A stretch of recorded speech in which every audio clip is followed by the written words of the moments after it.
Hey viewers, welcome back my channel Stree struggle. कैसे हो आप सभी? आई होप आप सभी अच्छे होंगे। तो फ्रेंड्स, रोज़ की तरह मेरे व्लॉग की शुरुआत हो रही है किचन से ही। लेकिन किचन के मैंने अपने कुछ काम कर लिए हैं, जैसे कि खाना भी बन चुका है और बच्चे स्कूल चले गए हैं, हस्बैंड भी ऑफिस चले गए हैं। और आज मेरी तबीयत जो है ठीक नहीं थी। रात में मुझे जो है दर्द हुआ था पेट में, और सुबह में भी हो रखा था। तो इसलिए मेरा ज़्यादा कुछ सूट करने का फिर मन नहीं था, तो मैंने दवाई ली। खाना तो मैंने ज़रूर बनाया, लेकिन आपको पता है ना, जब इंसान की तबीयत सही नहीं होती तो उसका कुछ भी करने का मन नहीं होता। लेकिन बच्चे स्कूल जाने थे और हस्बैंड को भी जाना था, तो खाना तो बनाना ही था। अकेले बंदे का यही होता है, जो अकेले रहते हैं तो उन्हें सब काम खुद ही करना पड़ता है। हालांकि हस्बैंड ने भी मेरी हेल्प की। सुबह की जो झाड़ू लगती है वो सब उन्होंने ही लगाया था, और मुझे थोड़ा लेट ही उन्होंने जगाया था। उनको पता था कि इसके पेट में दर्द था रात में। और अब तक ही, जब तक मैंने खाना बनाया, जब तक ही जो है मेरे पेट में काफ़ी दर्द था। फिर मैंने दवाई ली। अब थोड़ा सा मुझे उनके जाने के बाद रिलैक्स सा महसूस हुआ, तो फिर मैं अपने कामों में जुट गई।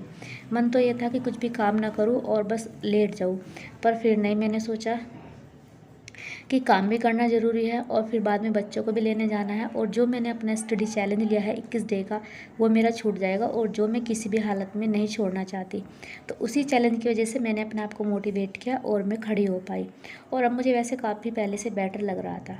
तो जब हमारे अंदर कोई हमारा गोल होता है ना सेट, और हम अपने आप से चैलेंज कर लेते हैं कि ये काम करना है, तो आदमी खुद पे खुद ही उस काम को करने लग जाता है। फिर उसे अपने दुख, तकलीफ़, परेशानियाँ कुछ भी नहीं दिखाई देता। और एक मेरे व्यूवर्स का कमेंट्स आया था कि दीदी, मेरी जो बच्ची है वो छोटी है और मैं पढ़ाई नहीं कर पाती, आप प्लीज़ कुछ बताइए। तो छोटे बच्चों के साथ में पढ़ाई करना डिफ़िकल्ट होता है, ये तो मैं मानती हूँ, पर इसका ये मतलब नहीं है कि आप बिल्कुल भी नहीं कर पाएंगी। बस आपको इसमें थोड़े से एफ़र्ट जो है वो ज़्यादा लगाने पड़ेंगे। आपको समझना है वो कि आप किस तरीके से अपना काम मैनेज करेंगी और अपनी पढ़ाई के लिए टाइम निकालेगी। पढ़ाई और बच्चा, दो चीज़ें ऐसी हैं जिनको आपको फर्स्ट प्रायोरिटी पे अपने बच्चे को रखना है, और सेकंड पे अपनी पढ़ाई को रखना है, और तीसरे नंबर पर आएंगे आपके घर के काम। और आपको ना घर के कामों के साथ थोड़ा बहुत कॉम्प्रोमाइज़ करना पड़ेगा। जैसे कि आपको जो ज़रूरी काम है बस वही करो, जो ज़्यादा ज़रूरी नहीं है उनको छोड़ दो, उनको अवॉइड करें। जैसे कि आपका खाना बनाना है, ये तो डेली होगा, बर्तन साफ़ करने ये तो डेली होंगे। लेकिन कुछ काम ऐसे होते हैं जब हम, कुछ हाउसवाइफ जो है डेली ही करती है, जैसे कि डीप क्लीनिंग रोज़ करेंगी, बहुत ज़्यादा गहराई के साथ वो करती हैं। तो आप इस तरीके से ना करें, आप जिनकी ज़रूरत है बस वही करें। आप काम करने के लिए तो फिर सारी उम्र पड़ी है, आप तब कर लेना जब अभी आपके मन में है और आपने सोचा है, आपने अपना गोल बनाया है और आप करना चाहते हैं अपनी स्टडी। तो पहले अपनी स्टडी को ही कंटिन्यू करिए, और बाकी के जो काम हैं उनको आप बाद में भी कर सकते हैं। और ज़्यादा से ज़्यादा टाइम जो है आप ये सोचिए कि जिस वक्त आपका बच्चा जागता है उस वक्त आप अपने सारे काम निपटाने की कोशिश करिए।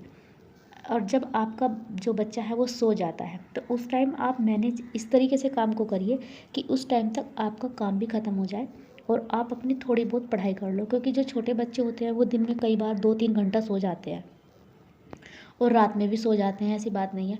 और जब सो जाते हैं तो तब आप अपनी पढ़ाई करने की कोशिश करें। या फिर अगर थोड़े बच्चे ज़्यादा बड़े हैं और कम सोते हैं, तो फिर उन्हें आप इस तरीके से, मतलब कि उनके इंटरेस्ट के अनुसार उन्हें खेल में लगाइए, किसी टॉयज के साथ या और किसी चीज़ के साथ। अगर थोड़े बैठने लायक बच्चे हैं तो उनको छोटी सी पेन दे दो, एक नोटबुक दे दो, जिससे कि वो उस चला चला के खेलते रहे। बच्चे ना ऐसी चीज़ों से ज़्यादा खेलते हैं। और थोड़ा बहुत आप उनको टीवी भी दिखा सकते हो, क्योंकि इतना तो कॉम्प्रोमाइज़ करना पड़ेगा। आधा घंटा, पौना घंटा दिखा दो, ज़्यादा तो नहीं दिखाओ। कार्टून लगा दो, फ़ोन मत दो, ये तो मैं भी बोलूँगी, आप फ़ोन बिल्कुल भी मत दो। और बच्चों को इस तरह की एक्टिविटी में लगाइए जिससे कि वो भी खुश रहे। थोड़े से बड़े ज़्यादा बच्चे हैं तो कलर्स वगैरह दे दो उन्हें, बच्चे को वैसे भी कलरफुल चीज़ें बहुत ज़्यादा पसंद आती है। तो इस तरीके से जो है आप अपने टाइम को मैनेज कर सकती है। और थोड़ा सा आपको ये भी समझना पड़ेगा कि इधर उधर जो है आपको थोड़ा कम टाइम स्पेंड करना पड़ेगा।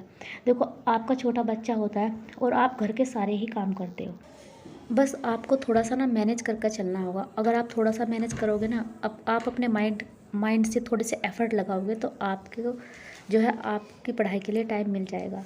बस मैं आपको फिर यही कहना चाहूँगी कि आप जो है ज़रूरी काम बस वही करिए, ज़्यादा जो ज़रूरी नहीं है उनको छोड़ दीजिए। ज़्यादा डीप क्लीनिंग घर की करने में कोई ज़रूरत नहीं है।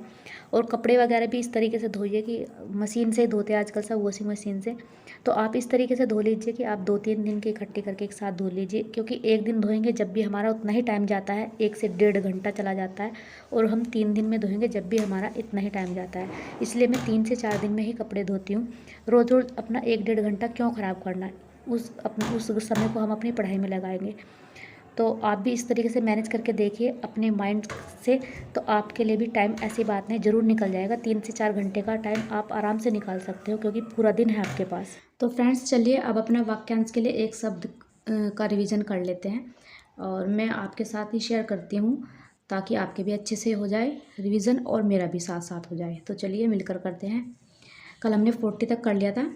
41, मरणासन अवस्था वाला के लिए उपयुक्त शब्द मुर्मूसु। तुरंत उत्पन्न होने वाली सूझबूझ, तुरंत उत्पन्न होने वाली सूझबूझ को क्या कहते हैं? प्रत्युत्पन्नमति। प्रत्युत्पन्नमति। अतिथि सत्कार की भावना रखने वाला, आतिथ्य। ऐसी जीविका जिसका कुछ ठीक ठिकाना ना हो, आकाश वृष्टि। बुरे उद्देश्य से की गई गुप्त मंत्रणा, दुर्भिसंधि। मदिरा पीने का प्याला, चषक। जिसका दमन किया जा सके, दमित। और दमनीय होता है दमन के योग्य। दयनीय, जिसकी हालत कमज़ोर हो या जिस पर दया आती हो। जो स्त्री के वशीभूत हो, स्त्रीण। त्रियावशी, किसी पुरुष को अपने वश में करने वाली। जिसका शत्रु पैदा ही न हुआ हो, अजातशत्रु। अपना मंतव्य साधने वाला, स्वार्थी। कान के नीचे लटकता हुआ कोमल भाग, कर्णपाली। राज्य द्वारा निकाला गया आधिकारिक आदेश, अध्यादेश। जो स्त्री सूर्य भी न देख सके, असूर्य पश्या। जिसका उच्चारण न किया गया हो, अनुच्चारित। जहाँ खाना मुफ्त में मिलता हो, सदाव्रत। नीले रंग का कमल, इंदिवर। किसी को मारने की इच्छा रखने वाला, जिघांसा। जिसने किसी से ऋण लिया हो, अधमर्ण। उत्मर्ण होता है जिसने किसी को ऋण दिया हो। बहुत सी भाषाओं को जानने वाला, बहुभाषाविद। बहुत अधिक बोलने वाला, अधिवक्ता या वाचाल। और कम बोलने वाला, मितभाषी। तो हमारे फ्रेंड्स से 61 हो गए हैं। आज के लिए मैं इतना ही रखूँगी बस, और 40 और कंप्लीट करके और 100 का हमारा टारगेट जो है वो पूरा हो जाएगा।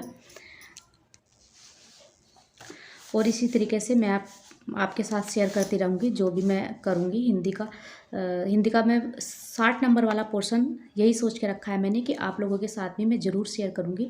और इसी तरीके से हम 100 टॉपिक बनाएंगे अपने, और वही जो है उनका रिवीजन करेंगे। और आई होप आपको ये मेरा छोटा सा वीडियो पसंद आया हो। और बस वीडियो को मैं यहीं पर एंड भी करूँगी। अगर आपको थोड़ा सा भी पसंद आया हो तो प्लीज़ लाइक और सब्सक्राइब करके ज़रूर जाना। फिर मिलूँगी आपसे नेक्स्ट वीडियो में। तब तक के लिए bye bye and take care, और अपनी स्टडी को कंटिन्यू रखिए।